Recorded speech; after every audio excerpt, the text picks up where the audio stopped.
Can we talk for just a minute about some of these graphics and why you might be taking them the wrong way?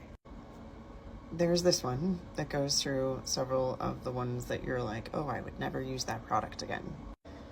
There's also this one that floated around TikTok for a year or more. But can we actually talk about what's happening with those companies and why it was happening and what you might learn from their experiences? What are you doing for retirement? It's just a question. And this is on a health and wellness side, number one, because these companies have been said that they were the all-natural companies that sold out to the big guy, and now all their formulations have changed. But number two, because this is part of your long-term health and wellness planning. Because the number one factor in whether or not people remain healthy is actually socioeconomic. It's not the poisons in your food, it's not any of that, it's socioeconomic status.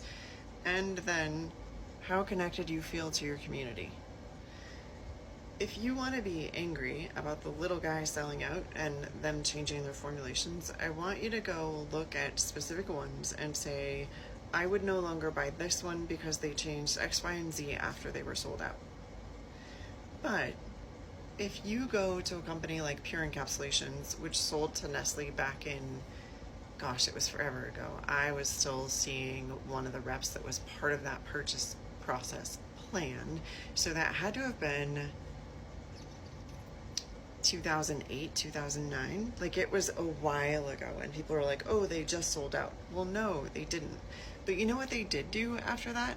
They brought in people who were starting to get into the functional medicine health space, and they started putting together webinars for people so that they could understand why the supplements had the formulations that they had, what the research said, and how they could best optimize a plan using that supplement or other supplements for the people that they were working with.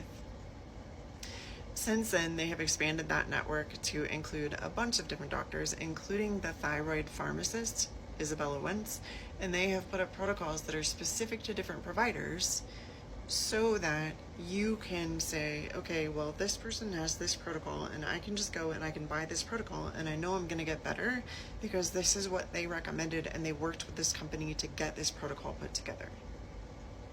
Literally, that's what Pure Encapsulations have done. They have made themselves better. The sale of a lot of these companies, Larabar, Primal Kitchen, Siete, all of these little guys that you're bashing now because they sold out, what were they supposed to do for retirement? Who was supposed to buy the company? How are they supposed to ensure that they could afford to continue living in the house that they live in, could afford to continue the health insurance that they have that maybe isn't really helping them anyway, could afford to do the things that they want to do in life in their retirement so that they can stay connected to their children who may have moved away because of a job opportunity, to their grandchildren who they might otherwise not get to know because they couldn't afford to travel to see them. What were they supposed to do? And here's the other thing.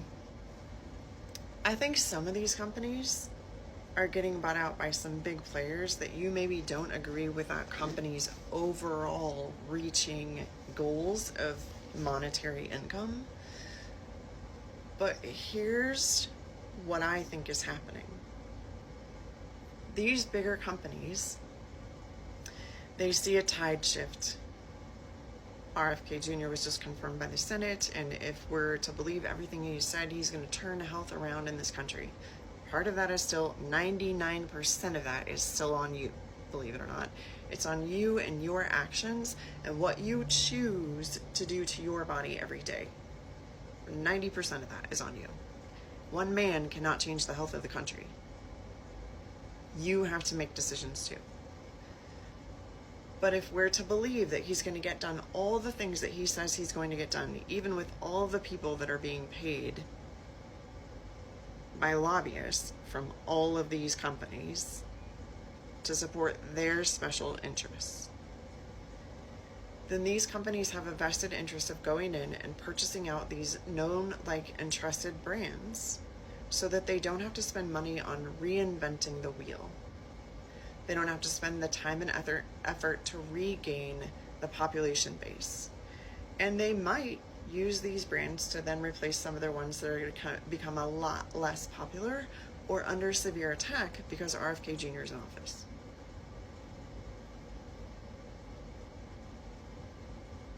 But what's your retirement plan? And if you had to learn or had to find a way to create indoor plumbing again versus buying the plan set and all the equipment from somebody else, what would you do?